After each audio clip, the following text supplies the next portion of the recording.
श्री स्वामी समर्थ. स्वागत आहे तुमचं माझ्या यूट्यूब चॅनलमध्ये. आजचा दिवस तुम्हाला खूप छान सुख समाधानाचा आणि आनंदाचा जावो ही स्वामींच्या चरणी प्रार्थना करते आणि आज या नवीन व्हिडिओला सुरुवात करते. तर बघा, 6 जून वार शुक्रवारला आलेली आहे एकादशी आणि प्रत्येक महिन्याच्या शुक्ल आणि कृष्ण पक्षामध्ये एकादशी तिथी जी आहे तर ती येत असते. परंतु प्रत्येक एकादशी तिथीचं महत्त्व जे आहे तर ते देखील वेगवेगळं असतं आणि ही एकादशी भगवान श्री हरी विष्णू देवांना की जे जगाचे पालन करता धरता त्यांना समर्पित असते. त्याचप्रमाणे एकादशीचा दिवस खूप म्हणजे खूप प्रभावी असतो. त्याचबरोबर संपूर्ण व्रतापैकी एकादशीचं व्रत जे आहे तर ते सर्वश्रेष्ठ व्रत मानलं जातं.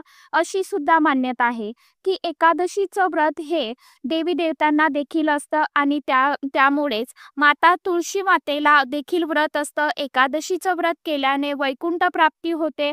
त्याचबरोबर मोक्ष प्राप्ती होऊन पापांपासून मुक्तता मिळत असते. त्याचबरोबर एकादशीचं व्रत केल्याने आपल्या जीवनाचा उद्धार होतो आणि भगवान श्री हरी विष्णू देवांची आपल्यावरती विशेष कृपा राहते. आपल्यावरती त्यांचा कृपा आशीर्वाद अखंड राहत असतो. एकादशी ही प्रत्येक महिन्याला येते आणि प्रत्येक एकादशी ही खूप महत्त्वाची असते. तसेच ज्येष्ठ महिन्यात आलेली जी एकादशी आहे तर ती ज्येष्ठ शुक्ल पक्षामध्ये आलेली एकादशी, या एकादशीला निर्जला एकादशी असं सुद्धा म्हटलं जातं. निर्जला एकादशीलाच भीमसेनी एकादशी देखील म्हटलं जातं. कारण पौराणिक मान्यतेनुसार, पौराणिक कथेनुसार भीमसेनी एकादशी का म्हटलं जातं तर पांडवांपैकी सर्वात प्रभावी आणि शक्तिशाली असलेले भीम यांनीच निर्जला एकादशीचं व्रत देखील केलं होतं आणि हेच एक व्यक्ती होते की ज्यांनी पहिल्यांदा एकादशीचं निर्जला व्रत केलं होतं आणि म्हणूनच त्यापासनं याला निर्जला एकादशी असं सुद्धा म्हटलं जातं आणि म्हणूनच या एकादशीला भीमसेनी एकादशीच्या नावाने देखील ओळखलं जातं.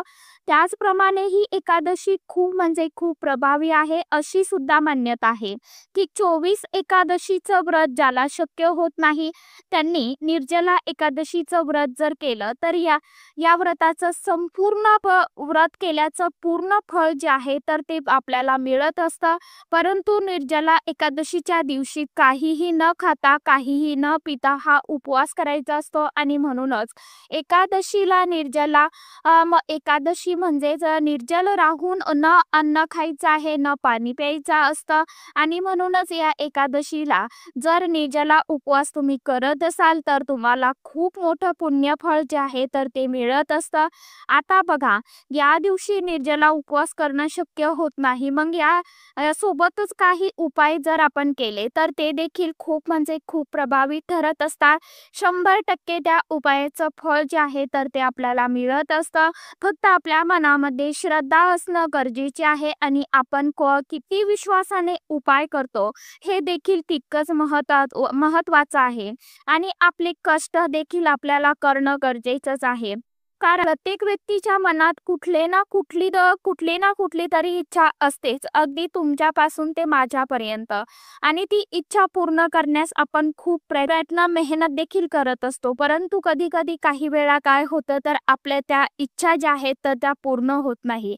मग अशा वेळेमध्ये जर आपण काही उपाय केले, सेवा केला तर त्याने आपल्या ज्या काही इच्छा आकांक्षा आहे, मनोकामना आहे तर त्या नक्कीच पूर्ण होत असतात. आणि म्हणूनच अशा पवित्र दिवशी आणि प्रभावी दिवशी म्हणजेच निर्जला एकादशीच्या दिवशी इच्छा पूर्ण करण्यासाठी अत्यंत प्रभावी एक उपाय तुम्हाला आजच्या व्हिडिओमध्ये सांगणार आहे.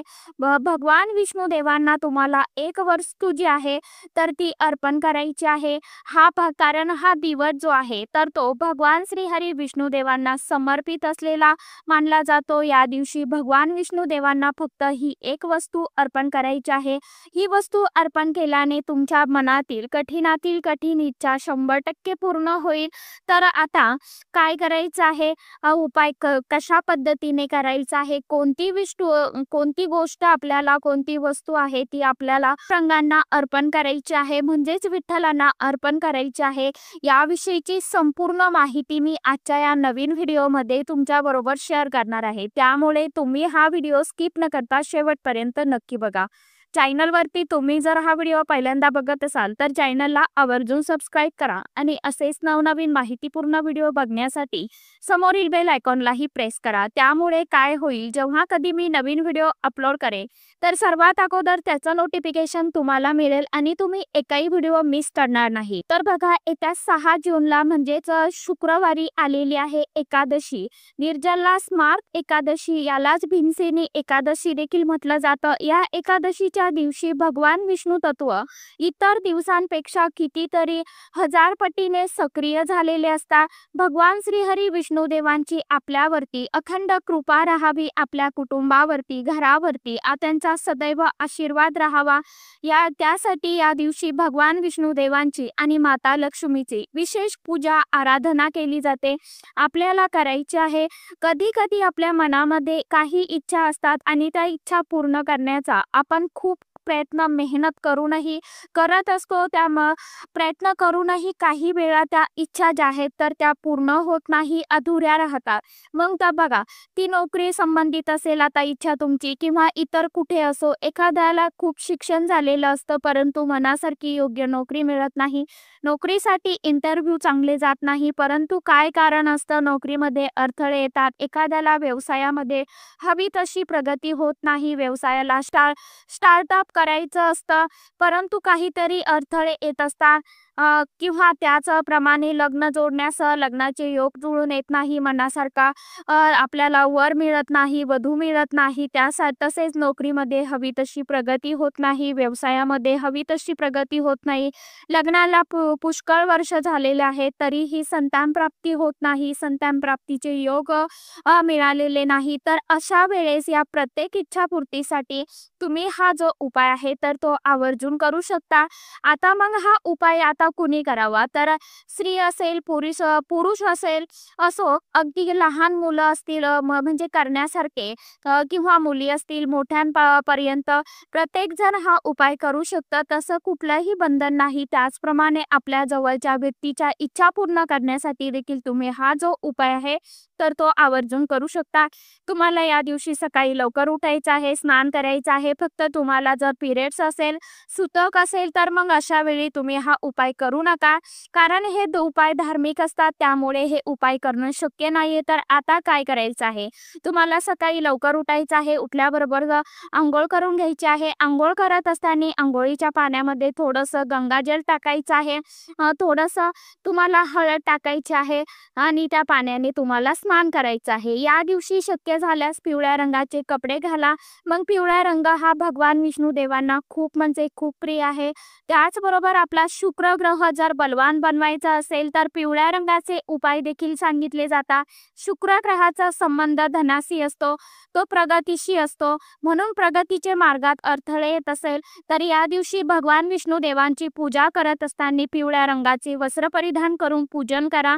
त्याचबरोबर या दिवशी हळदी संबंधित देखील उपाय करा।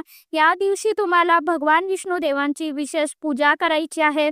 भगवान विष्णू देवांचा फोटो असेल, मूर्ती असेल, ती स्वच्छ करून घ्यायची आहे। यानंतर मूर्तीला तुम्हाला अत्तर लावायचा आहे, फोटोला अत्तर लावायचा आहे, मूर्ती असेल तर शक्यतो पंचामृताने अभिषेक करा, फोटो असेल तर पुसून घ्या। त्यानंतर तुम्हाला भगवान विष्णू देवांच्या मूर्तीवरती तुम्हाला अभिषेक करून घ्यायचा आहे। नसेलच आता भगवान विष्णू देवांची मूर्ती तर मग बाळकृष्णाच्या मूर्तीवरती अभिषेक केला तरी पण चालेल। अभिषेक करत असताना तुम्हाला एक तामण घ्यायचं आहे, तामणामध्ये थोडासा अक्षदा ठेवायचा आहे, त्यावरती भगवान बाळकृष्णाची किंवा विष्णुदेवांची मूर्ती ठेवायची आहे आणि तेही तुमच्याकडे नसेलच तर त्यांचं स्वरूप म्हणून तुम्ही एखादी लाल सुपारी घेऊ शकता, त्यावरती पंचामृताने अभिषेक करा, 11 पळी पाणी टाका, 11 पळी पंचामृत टाका, परत स्वच्छ पाण्याने तुम्हाला मूर्ती असेल किंवा तुम्ही सुपारीवर अभिषेक करत असाल तर स्वच्छ करून घ्यायचे आहे। अभिषेक करत असताना तुम्हाला ओम नमो भगवते वासुदेवाय नमः असा मंत्र जप मनामध्ये तुम्हाला पठण करायचं आहे। अभिषेक झाल्यावरती मूर्ती स्वच्छ पुसून घ्या। त्यानंतर मूर्तीला तुम्हाला अत्तर लावून घ्यायचं आहे, फुलांनी लावा किंवा बोटांनी लावलं तरी देखील चालणार आहे। त्यानंतर तुम्हाला चंदनाचा टिका लावायचा आहे. चंदन नसेल तर मग तुम्ही गंध लावू शकता. माता लक्ष्मीची देखील आपल्याला त्या दिवशी योगायोगाने शुक्रवार आलेला आहे, तर शुक्रवारी माता लक्ष्मीचं पूजन करायचं आहे. कारण शुक्रवार हा माता लक्ष्मीला समर्पित असतो. हळदी, कुंकू, अक्षदा अर्पण करायचं आहे. सगळं करून घ्यायचं आहे आणि त्याचबरोबर पिवळ्या रंगाचं फूल, पिवळ्या रंगाचा प्रसाद आपल्याला म्हणजेच मिठाई अर्पण करायची आहे. यासोबतच माता लक्ष्मीचं देखील या दिवशी पूजन करायचं आहे. त्यानंतर भगवान विष्णुदेवांना एक वस्तू जी आहे तर ती अर्पण करायची आहे. आता भगवान विष्णुदेवांच्या सर्वात आवडीची वस्तू ती आहे म्हणजे तुळशीपत्र. आता त्यांना तुळशी प्रिय म्हटलं जातं. भगवान विष्णूंना तुळशी खूप प्रिय आहे, त्यामुळे तिला हरिप्रिया या नावाने सुद्धा ओळखलं जातं. विष्णुदेवांना जे काही नैवेद्य आपण अर्पण करतो त्यामध्ये देखील तुळशीचं पान आपण घालत असतो आणि पाणी अर्पण करतो त्यामध्ये देखील तुळशीचं पान घातलं जातं आणि म्हणूनच तुळशी संबंधित आपल्याला हा जो उपाय आहे तर तो करायचा आहे. तुम्हाला काय करायचं आहे तर इथे तुळशीचं पान घ्यायचं आहे. अगदी एक पान तुम्हाला इथे घ्यायचं आहे. आता तुळशीचं पान घेत असताना ते अगोदरच्या दिवशी तुम्हाला तोडून ठेवायचं आहे, कारण उपवास निर्जला एकादशी आहे आणि कोणत्याही एकादशीच्या दिवशी तुळशीपत्र, मंजिरी, तुळशीला हात लावला जात नाही आणि भगवान श्री हरी विष्णुदेवांना आवडती तुळशीला देखील निर्जला उपवास असतो. या दिवशी तुम्हाला तुळशीला स्पर्श केला जात नाही, तुळशीला पाणी अर्पण केल्या जात नाही आणि मग तसे तुळशीचे पालवे देखील तोडल्या जात नाही. म्हणूनच या दिवशी तुळशीचं पान तोडायचं नाही, तर अगोदरच तुम्हाला गुरुवारच्या दिवशी तुळस तोडून ठेवायची आहे. तुळस म्हणजे शिळी होत नाही, तुम्ही अगोदर तोडून ठेवू शकता किंवा मग त्याच दिवशी तुम्हाला लक्षात नाहीये तर मग त्या दिवशी तुम्ही खाली गळालेलं एखादं पान असेल, हिरवं पिवळं झालेलं असेल तरी सुद्धा चालेल, काही हरकत नाही. ते टवटवीत असावं, फक्त धुवून घ्या आणि स्वच्छ पुसून घ्या. त्या पान तुम्हाला घरी आणायचं आहे. त्यानंतर त्या पानावरती अभिषेक करायचा आहे आणि पान स्वच्छ धुवून पुसून घ्यायचं आहे. नंतर तुम्हाला एका वाटीमध्ये थोडंसं कुंकू भिजवून घ्यायचं आहे आणि त्या कुंकवाने एका काडीच्या सहाय्याने तुम्हाला त्या पानावरती तुमची जी काही इच्छा असेल ती शॉर्टकट मध्ये तुम्हाला लिहायची आहे. आता नोकरीची इच्छा असेल तर लिहा, लग्नाची असेल तर लिहू शकता, संतान प्राप्तीची असेल तर लिहू शकता. फक्त तुम्हाला अगदी शॉर्ट मध्ये लिहायची आहे इच्छा जी कोणती असेल ती. इच्छा चांगली असावी. त्यानंतर तुम्हाला हे जे पान आहे तर पान तुमच्या हातावरती घ्यायचं आहे, उजव्या हातावरती, आणि भगवान श्री हरी विष्णुदेवांना तुमची जी काय इच्छा मनोकामना आहे तर ती इच्छा सांगायची आहे. त्यानंतर तुम्हाला हे जे पान आहे तर ते हातातच घेऊन एक वेळा विष्णू सहस्रनामाचं पठण करायचं आहे. ज्यांना पठण करणं शक्य नसेल त्यांनी मोबाईलवरती लावून श्रवण केलं तरी सुद्धा चालेल. त्यानंतर भगवान विष्णुदेवांची सर्वात आवडीची सेवा आहे, त्यांची आवडती सेवा म्हणजे विष्णू सहस्रनाम किंवा विष्णू सहस्रनामावलीचं देखील तुम्ही पठण करू शकता. पान हे हातातच ठेवायचं आहे संपूर्ण विष्णू सहस्रनाम होईपर्यंत किंवा नामावली होईपर्यंत म्हणायचं आहे. त्यानंतर तुमची इच्छा सांगून हे पान तुम्हाला भगवान विष्णुदेवांना अर्पण करायचं आहे, त्यांच्या चरणी ठेवायचं आहे. आता तुम्हाला संपूर्ण दिवस आणि रात्रभर हे पान तसंच ठेवायचं आहे. त्यानंतर दुसऱ्या दिवशी ज्या वेळेस आपण उपवास सोडतो तर त्यावेळी देवतांना नैवेद्य दाखवायचा आहे आणि हळद कुंकू अर्पण करून हे पान तिथलं उचलायचं आहे आणि हे पान जे आहे तर ते तुळशीच्या मातीमध्ये तुम्हाला दाबून टाकायचं आहे.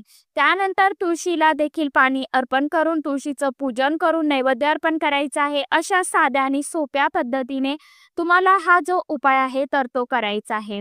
हा उपाय केल्याने तुमच्या मनातील कठीणातील कठीण इच्छा अगदी काही दिवसामध्येच पूर्ण होईल, झाल्याशिवाय राहणार नाही. 100% तुमची ही इच्छा जी आहे तर ती पूर्ण होईल.